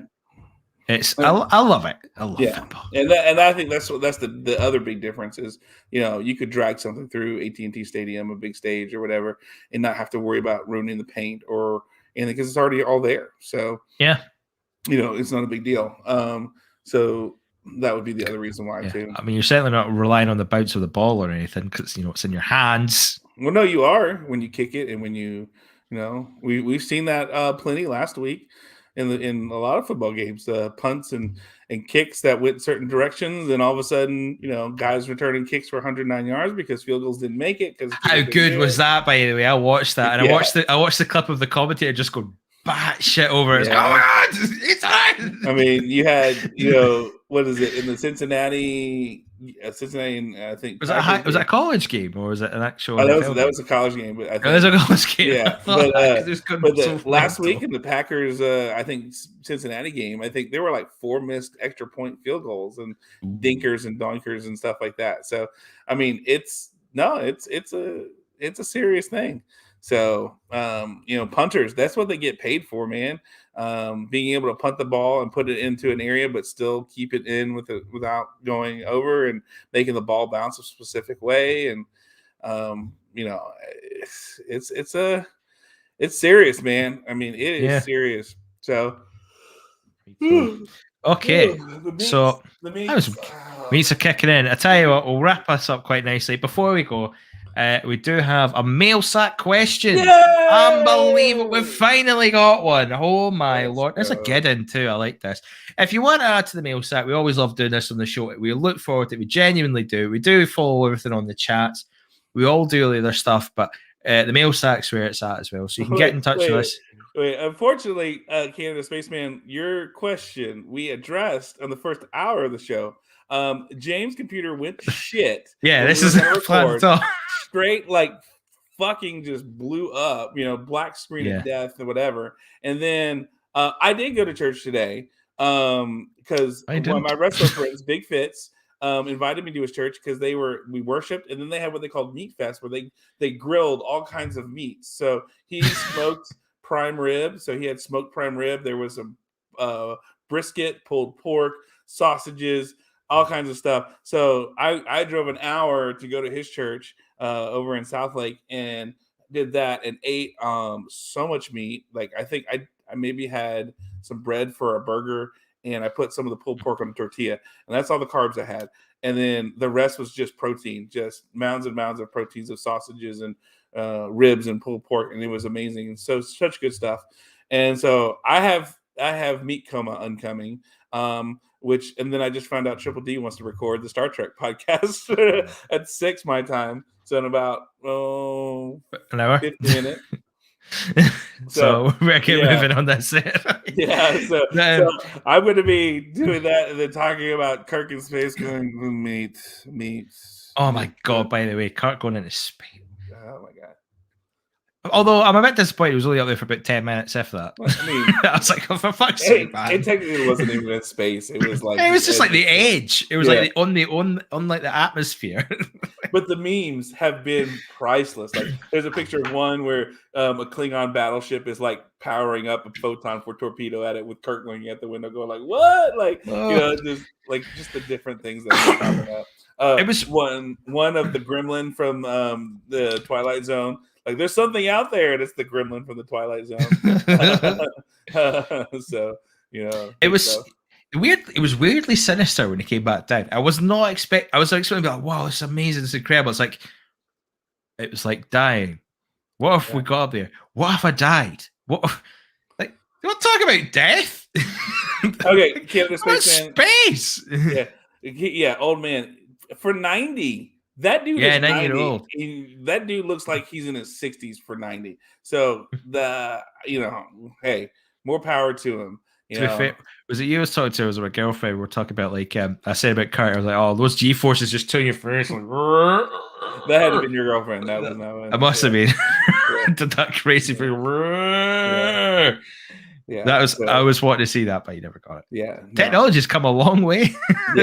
Yeah. So deal with those G forces. It is. It is so crazy though. That just So yes, that's kind of what was going on. So that's why we're behind. But we're getting that Sunday Funday in. I love a Sunday Funday now and again. It's been good fun. Yeah, it's good. So between meat comas and James' computer being shits, that's why. That's why we're here right now. And we're here right now. Going straight to bed after this. Yeah, because it is late for you right now. Yeah. It's not too bad, but it's okay. But you don't have work tomorrow. No, I got the day off because I work today, so it's okay. It all works out in the end. Yeah. But anyway, going from G-Forces to Gmail. That's how you can get in touch with us if you want to fill out the mail sack. Many different ways. I'll just do it now before we do the mail sack, and then we can just get to the end of this here. So if you want to get in touch with us anytime, if you're listening to the show and you enjoy it, all the stuff's underneath here on the ticker. You can get in touch with us by email, smackattackhammemedia@gmail.com, which we got an email from today. You can find us on Twitter at smackattackhmg. You will find us on the Hameen Media discussion group on Facebook. So we've got all different kinds of things. You know the action now if you've been on there. Hammy Media Group on Patreon is where you can find a lot of our content just now, as well as content on the Attitude Network, I believe it's called as well now. So that's that launched. That's the sort of the rebrand of the Realm Network. So we're on there too. So if you've got that, if you've got a subscription for that, you'll have all the Hammy Media content as well. The Hammy Media Affiliates channel on Podbean, Spotify, podcasts, wherever you get them at. Woohoo! You can get all the different kind of content, not just the main shows, but you will get content, as we've just mentioned, the Star Trek podcast, the Academy podcast with Triple D and John Enright. Normally every couple of weeks. You're probably going to get 2 episodes in a row this week because I've fucking had a nightmare of that day. So there'll be probably 2 in a row back to back. I really do listen to them because they're really good content as well. We talk about all things Star Trek. I really am excited to hear you guys talk about Shatner going up into space a little bit more in detail and other things like that. It's totally worth the time to get involved. So that you've got the Destino podcast, you've got the Rad Rob Retro podcast as well. It's like about South by Cause. There's loads of stuff, loads and loads. So get on that there as well. I think we're on Twitch as well. I might be wrong, but find us out on Twitch if you've got us on Twitch. But anyway, I'm digressing. I'm delaying. I'm holding off some. I need my pen. I dropped a pen. I picked up a Sharpie. So I got a great question. It comes from our very own Canada Spaceman. Thank you. Also made a really nice comment there. I will replay all of this later, so your sweet voices lull me to sleep on how boring WWE is. That's so sweet. I love that. I do that too sometimes. I watch sometimes if I can't sleep, I'll watch YouTube videos until I pass out. Anyway, so he sends us a really good question on Gmail, and I was surprised because considering we've had emails of gibberish and fridges, I was like, blown aback by this one. No offense, but good email. So straight in there, there's no background, but it's just straight. When did you fellows start following wrestling, and when did you start catching up? I watched WWF somewhat in the mid-80s due to my senior citizen dad. He loved the Nasty Boys, and I was brought back in by the late 90s by friends when DX started up. Strangely, that's when I started. I remember 1999 was when I became a fan. And I can tell you the exact moment it happened as well, because we went to visit a friend of my dad's, and he was just sitting on his big lazy boy chair watching wrestling. It was like Livewire when it was when Livewire was still was like a Sunday morning or Saturday morning show, morning review show. So it just showed you clips of what happened on Raw. And the first thing I saw, I walked into this room, and it was the segment of it was leading at the King of the Ring, funnily enough, and it was the Big Show pushing the car over the top of Big Boss Man. Oh, yeah. trying to crush him. And then later on, it was the Vince and Stone Cold ladder segment where Austin pushes Vince off the ladder into the table. And I was like, that was me. I'm hooked. And then we just started taping every show for weeks on end, and then I followed that. And I don't think I ever really dropped off.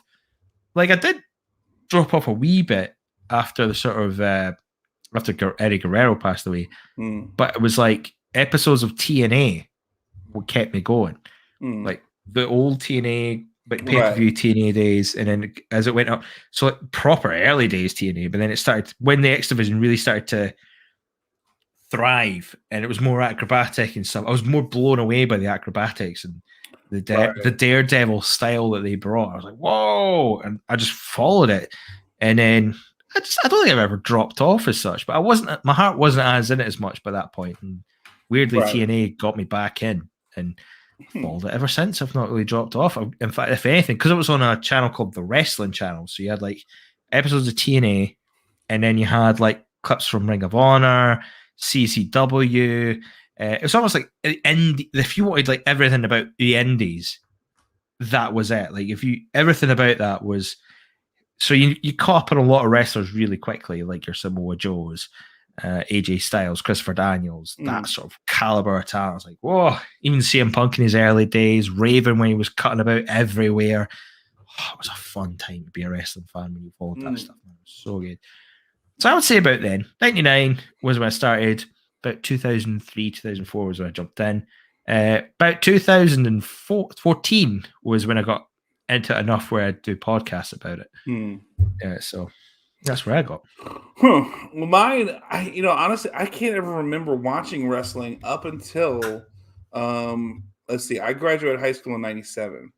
And then I went to college, 97, played junior. I'm playing junior college baseball out in California. And there isn't much to do in Lassen. I was in Susanville, California. There isn't much to do at Lassen Community College other than, and we had to stay in this motel type place on the main street of town because, by the way, this town has 2 Supermax prisons in it. Yeah, one federal, one state. And Charles Manson is in one of them. He was there at the time. And so, because there's a grass, a little bit of like green belt area right behind the motel, and it led straight to our baseball field. So, needless to say, that's how we had to live because they didn't have enough room in the dorms. And so the baseball players got this hotel. Well, we got free cable, obviously. And so I get to watch wrestling on Monday nights because we got done with baseball. We were practiced, we're done, showered. And it's like, well, I'm not gonna go out or do anything. So I would watch Monday nights, and I found wrestling. So this is 97. So this is NWO, like the start of it. And then you're starting to get into the attitude area on WWE. So you're flipping back and forth, channel flipping, going, oh my God, Hulk Hogan's a heel and he's with this NWO crew. And like, what's going on? Because, I'd seen snippets here and there on Saturday mornings when I was a kid, the Hulk Hogan, like rocking, wrestling hour, the cartoon that they had. I'd seen that every now and then. I'd seen some other things, but like nothing. I knew Hulk Hogan. I knew who he was. I knew he was a good guy. But then you see like everything that happened. Yeah, that went along. Well, I mean, as far as I knew from wrestling, it wasn't until much later you figure out, oh, that dude's kind of a piece of shit. So you watch and you go, and then I'm like, oh wow, this is amazing. And then, honestly, WCW pulled more of my attention than WWE at the time. And then after I moved, it was kind of like my parents didn't have cable. Well, they started getting cable a little bit, but I didn't really have the time to watch because I was doing other things and I was on the girls softball team and we were traveling all the time. But if we traveled and it was a Monday night and I was able to watch, or I was able to watch a Thursday Thunder or anything along those lines, of Friday Night Smackdown, I would pick up those. UPN. I watched the UPN show where they had Smackdown, and then they had the Voyager show right after it with The Rock on there. So I watched that. I watched when they had Enterprise and Big Show was on the Enterprise as an Orion slave trader. I would follow that kind of stuff, but it wasn't really, honestly, until a few years ago that I got really back into it with my kid because of Lance Archer and New Japan Pro Wrestling. Yeah. That was really, so I was when the G1 was here in Dallas. That's when I really got into it. I started getting into independent wrestling. I started following WWE more, picking up more of what they were doing. Then, became more and more invested into what was going on around the scene in general. I hadn't really been aware of the independent scene. I knew about WWE, but I didn't know about independent wrestling. I didn't know about other things like that. And through New Japan, meeting Lou, who runs VIP Wrestling out here, getting to know that, hey, there's other things other than WWE to support your independent wrestling. Guys, if you want to watch some really good wrestling, go watch your independent, support your independent wrestling. Totally. You're going to see some great stuff. You're going to enjoy it. You're going to have a good time. You're going to start to meet people and get to involve, not just wrestlers, but just people in the crowd, and you're going to develop friendships that way. It's very interesting how the relationships I've developed through just going to watch independent wrestling shows. And, that's the cool part about it is, really for me. So that was what, 2017, I think, or 2018 when the G1 was here in Dallas. And so from that, getting to see all these things and really increase my passion for wrestling, so much so that, I would watch when New Japan had the Friday night Access TV stuff. I would watch that. And, if I was at my parents' house in East Texas and then I'm watching on cable, my dad comes in, oh, that stuff's fake, right? And then to the point where I got my dad to go to a show, and now he likes wrestling too. He thinks it's great, so that just goes to show what happens when you get involved and when you invest. And I think if it wouldn't have been for independent wrestling, I would not appreciate AEW and WWE as much as I do. Yeah. Because of independent wrestling, so really, honestly, it was independent wrestling that got me back into wrestling, not anything WWE did itself or TNA or anything along those lines. I was aware of everything. I kind of followed a little bit, but there was never anything that engaged me until I got involved with independent wrestling and handing out flyers for New Japan and and seeing New Japan Pro Wrestling and going, what is this? Like, this is amazing. This is something completely different than I've ever seen before. And so being able to watch that kind of stuff and go, I didn't know wrestling could be like this. And that is where I began to appreciate it even more. And then go, okay, well, it's not WWE, but I can begin to appreciate as you get to know wrestlers, as you got to know guys like Lance Archer, Chandler Hopkins, who, by the way, just faced Buddy Murphy in a banger of a match at Warrior Wrestling last night. And if you haven't seen that yet, go check that out. I think it's on IWTV and maybe Fight TV. Go watch that match. Chandler Hopkins versus Buddy Murphy was just, or whatever he's calling himself now. Just banger of a match. Barrett Brown, who's now with New Japan on a regular basis on New Japan America.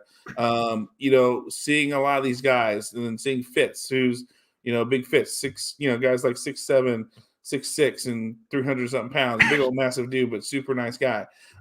Getting to see all these guys and seeing how they work and what they put into it, it makes you appreciate. So when you watch WWE and you see somebody take a flat back bump, you're going, shit, I know what that's like now. I mean, I know what my friends say, and it hurts. So I can appreciate that. And whether you you want to like the product because you know the work that these people are putting into it, what they've done to get to that point. And that's the whole thing for me. I want to like it because I understand what they've done to get there. And so I don't intend to shit on or be negative about the product. I want to like it. I really do. It's just, sometimes these guys don't have control of what they get to do. And so that's why I like independent wrestling, because you get to see what they get to do on their own basis, and watch some of that. I got to watch TJP versus Alex Zane versus Kurt Stallion a month ago. And that was just a ton of fun in a triple threat match, being able to watch that and watch these guys put on a show and a half. And this was after Lance Archer faces the Savage Gentleman, Victor Benjamin, for the Butterfinger Peanut Butter Championship. It's you get fun stuff like that. Where that's what you get with independent wrestling is are you going to get some shit sometimes? Yeah, you're going to get some shit. But that's the whole fun of it is you're going to get to see all kinds of different things. You're going to see people going on their way up. You get to see people on their way down. But no matter what, you get to build personal relationships and connect and appreciate, no matter the level, what they're doing. And I mean, really, that's what was big for me, was just knowing the athleticism and the pain and the struggle that they put themselves through to do these kind of things. It makes it appreciative that much more. So that's why I feel, and I, warranted in my point of view of when I say I don't like WWE or things along those lines, or I'm like, I have to watch it, is because not because of the performers themselves. It's because of what they get in the situations they get put in. And I know it could be better. And I know it could be that much because I know the work they put into it. And, so you can't say, I try not to say anything about the wrestlers. I really do, because I know that the work they're trying to do and they're trying to make something work as best as they can. And so, but sometimes wrestlers need to get called out on their stuff too, because they can't get lazy. They can't get comfortable. They can't get stagnant. So, but I think in the long term, it's really about, the product and let's be honest, right now, this is a great time to be a wrestling fan. You've got things like NWA, and like before they went behind the paywall, I really liked some of the stuff they were doing on Power. It was great. It's just different. New Japan, you've got New Japan America, you've got AEW, you've got WWE, you've got Impact Wrestling, you've got just, and then all the independents that are out there doing their thing. Those are all really, really cool. Oh, and apparently Elizabeth, I was doing the same thing. Great minds and all that. Yeah, and when Thunder Rosa and Ricky Starks came over, Thunder and Ricky both wrestled mostly out of Texas too, and so that was another point for me. Is like, I've seen these people wrestle. I've seen them on shows here, and it's like you feel that personal connection. So it's so cool when they came over to AEW. It's like, I know them. Like, kind of like when Lance That's my signed guy. yeah, no, it's kind of like when Lance signed with AEW, it's like it's more of almost like that Thor scene from Ragnarok. I know him; he's a friend from what? That's almost how I feel like half the time when I see Lance on TV. You know what I mean? But then you go like we went to the show that he was at a few weeks ago at Pele Pro Wrestling when he was there. We go to see him afterwards. He shakes my hand and hugs us, and he's like, "Hey, man, it's good to see you." He's like, "How have you been? I know you've been through a lot." I was like, "Man, things are good. Divorce is finalized, house is sold. Things are great. Jacob and I are getting along real good." So, man, that's great. I've just been praying for you, and I was like, "Man, we pray for you a lot too. Just that you're safe. Just to have that personal, human conversation."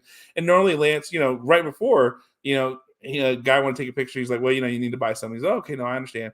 And I said, "Hey, haven't got a picture with Jacob yet, in all this time that we've known you." And he goes, "Oh, let's get a picture." He goes, "You don't have to buy anything." He's like, "Well, no, Lance, we want to buy something from you because, we're here to support you." He goes, "Oh, you don't have to, but, y'all have done so much." It's like, so we bought some merch from him. So, and then Jacob got a picture because Lance is a good man like that. He wasn't going to charge us for a picture because, we've done so much, but we still show up for all this stuff. And we talked about looking forward to see him next week, at New Japan. And he goes, "Okay, yeah, no." And he says, "Where y'all sitting?" I was like, "I've told him front row."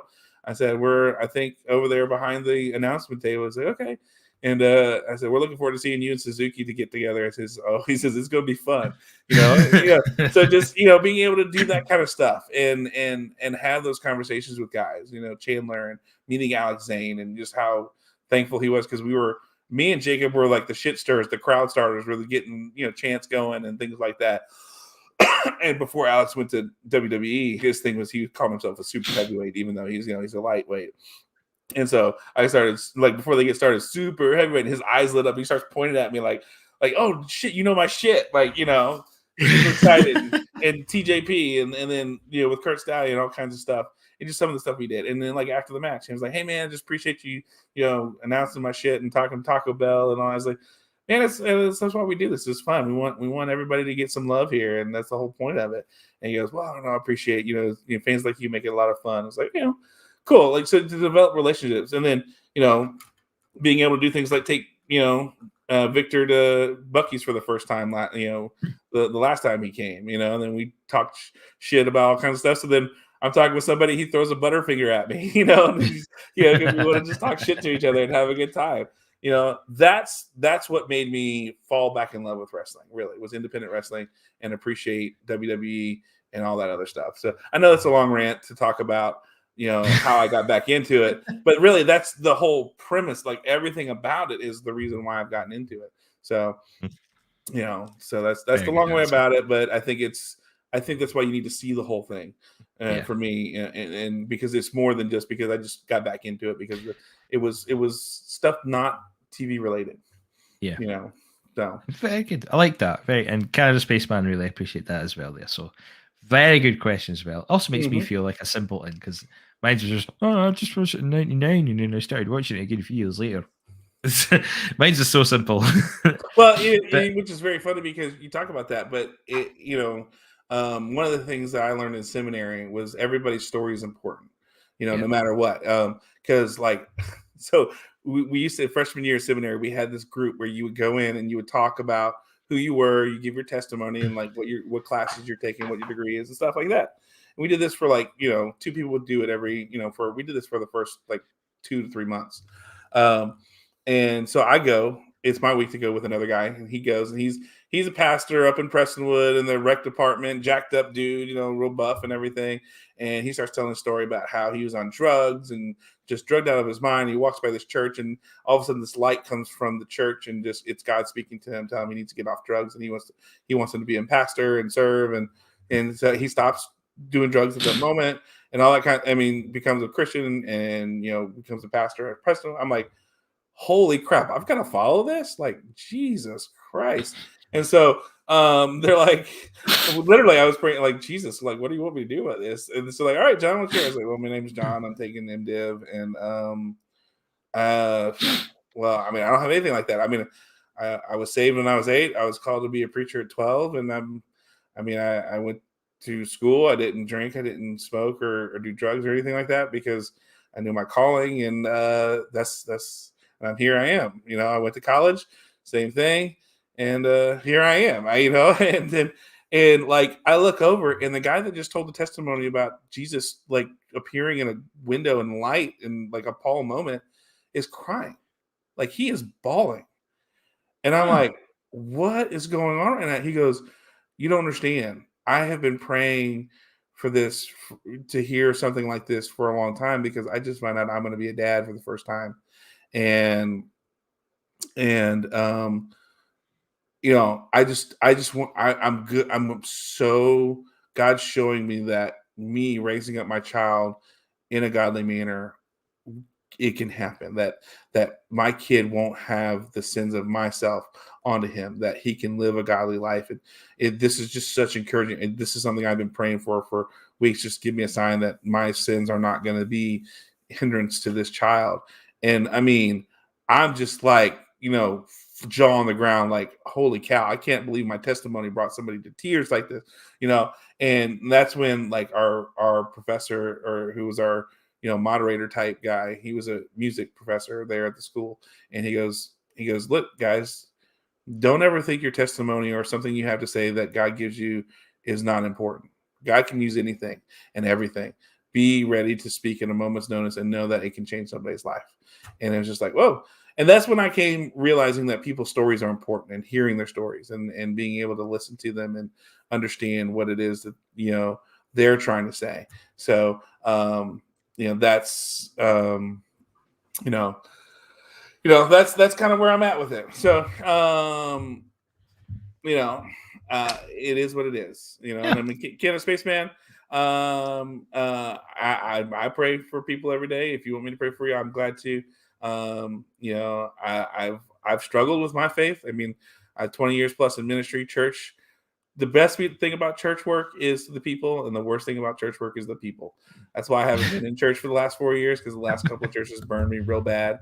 But I still believe, I still pray every morning. I'm reading a book right now called Crazy Faith by Michael Todd. He's a pastor, about how to just take your faith to the next level. And this book just came in randomly. I don't know, God showed up. I was doing something on Instagram, and this pastor put, and he just spoke some truth, and I was just like, holy crap, who's this guy? And then I saw he had a book, and I was like, okay, this is what I need. I need to kickstart my faith somehow right now. This is something I need to get back, and this is where I'm at. God, I know you've been pulling on me. This is the kick I needed. So I bought his book. I bought it on Friday. I got it yesterday, and I started reading this morning. I read chapter 1 today, and then it's very interesting. Today, the pastor, the message he spoke coincided with something that the book said of, life isn't about perfection; it's about the process. Yeah. And so not that we're looking to be perfect, that we're looking to be, moving forward in that process every day. And so, because we're never going to reach perfection, we're not going to. But as long as we're trying to get better every day, some way, shape, or form, that's all that matters. And so I'm looking forward to it, because I know that doesn't mean I'm going to change who I am. It doesn't mean I'm going to be like Holy Pastor Reverend John Enright all of a sudden. I'm still going to be me. But I think also I know I need to be in a different place than I am. And that's the fallacy of religion, is they want you to be perfect, and that's not the case. Religion is fucked up. What God wants from you is not perfection. He wants your heart. He wants your obedience. He wants your love. And as long as you're progressing every day, that's the purpose. That's the point. Not that. Anyway, I've preached. I've done my preaching. I guess it's Sunday. It's Sunday, so you got some preaching in today a little bit too. So there we go on that. So we had a little Jesus moment, John and Jesus moment. There you go. Please. John and Jesus. John and Jesus. Just stop talking about John and Jesus right here, right now. So anyway, all hands in the way. Oh, hang on. Now I've done that. I've got to say, right. Went to a mate's wedding a few years ago, right? And he's very religious and everything like that. It was a full-on Catholic wedding, and mid-wedding they had like a. Oh my god, the worst. my God, So long. so much talking about shagging in that thing, though. I'm telling you, like they talk about those things like about the women and the man coming together. Like I don't know exact words, obviously, but I was just like sitting there, you're talking about having sex, right? Aren't they? Like, yeah, they absolutely are. It's like that's all salmon about, just having sex. Like, yeah. If you read Song of Solomon, man, woo. I was just sitting there going, woof, okay, fair enough. But then, so they were doing this, and then there was music getting played. They had this like Christian rock band play, and they were playing, so raise your hand if you love Jesus. And this lady's like, one of the bridesmaids, which wrecked my shoulder that day, by the way, just saying. And it's like, proper hand in the air like that, going full gospel with it. I was like, I can't believe that. And then, funnily enough, I was trying to buy her drinks afterwards. Who knew? But there's stuff like that. It's like I can't get my head around how you get so like heavy into doing that. At least it's like, yeah, it's like you're the only one. You're literally the only one. We're looking at each other going, are you really doing that? I'm looking at Daniel's getting Michael. What's happening here, man? And then my other friend, who's an atheist, who got to be one of the groomsmen, he's sitting at the front, and we're just like, you got to deal with. So, little story to bring it there. I thought we'd end that a nice little end to the show, actually. Quite a nice show. A Sunday Funday. It has been a fun day. It's been a really fun Sunday there. So, thank you so much for doing that. Thank you, the chat. You came in late, but you came in strong, and that's all that matters. I love having the chat back on. Yeah, shout out to Gamer Wolfers who showed up late, Candace, Spaceman, Elizabeth, all you guys. Usual suspects. I love it. Even though we had technical difficulties and problems, you guys coming strong every time, and I love it. That's what makes this show. I got worried for the first hour. I'm not gonna lie. I was sitting going, "This chat's empty. Don't tell me that. Don't tell me we're gonna have like no chat." So it's like. Yeah, Elizabeth as well. Gotta get Elizabeth on there. Yeah, I'm liking this game. Hit that like button. Do it for me. Do us for it. Like we absolutely it lets us know that we're doing a good job as well. So hit the like button. And if you haven't already subscribed to Hammy Media Group, subscribe. Get it done. And absolutely get more people jumping in. That's what I want to see. Like here we go. I'm just gonna put that one up, first one, and then that one. It's absolutely true. It's like we want to build this as big as we can. The whole idea is it's like for the fans, by the fans, and we just have a big old palaver, a big old bit of fun, and then they're the best episodes. They really are. When the chat goes off and goes bouncing, and we can look in, and then we'll just jump on and join in and put you on. It makes it such an experience to be a part of that. So be a part of it, and I'm grateful for it. We really are. So thank you for taking the time. And thanks for that today. Thanks for being a part of things. I'm doing this like. The chat see me as if they're there. It's like, no, should we doing this? It's like, you're there. You're right in front of us. Like I'm like down the line. There we go. If I go that way. Thank you. Right. not stage right. Actor problems like stage right, stage left. Oh fuck. But no, you, the listener, right there. Where's my thing? There we go. There, you. There we go. Thank you so much for your time. Oh my god, yeah. Don't tempt me. I'm still trying to formulate the Christmas special. Do not tempt me. I will do that. Shit, I will do it. Oh god. But yeah, thank you. Thanks for watching. Thanks for your time. Thank you, John. It's been an absolute pleasure as always. I absolutely love talking to you. It's a great time. It's nice that we're getting back into the swing of things, having our regular shows again. Yeah. But who knows where we're going to be next week? New rosters. They might even make out with Saudi Arabia on Thursday. Who knows? Only thing I do know is we'll be here next Saturday. Hopefully next Saturday. God willing.